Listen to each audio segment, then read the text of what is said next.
जय शिवराय भावांनो, पुन्हा एकदा स्वागत आहे तुमचं तुमच्या लाडक्या भावाच्या यूट्यूब चॅनलवरती प्रतीक ग्राफिक्सवरती. तर आज आपण XML फाईल अलाइट मोशन ॲप्लिकेशनमध्ये कशी इम्पोर्ट करायची ते शिकणार आहोत.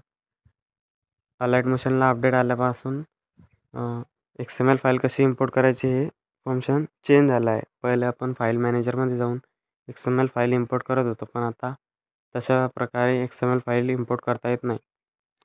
तर XML फाईल नवीन पद्धतीने कशी इम्पोर्ट करायची हे जाणून घेण्यासाठी व्हिडिओ पूर्ण आणि शेवटपर्यंत बघा.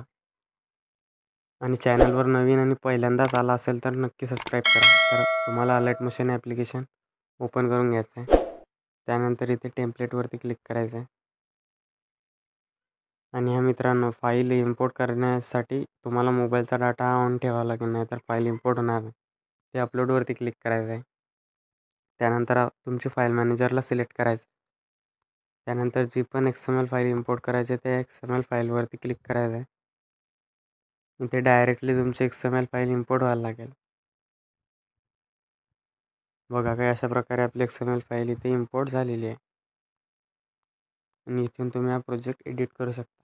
तर भेटूया अशा नवीन आणि माहितीपूर्ण व्हिडिओमध्ये. तोपर्यंत जय हिंद, जय महाराष्ट्र.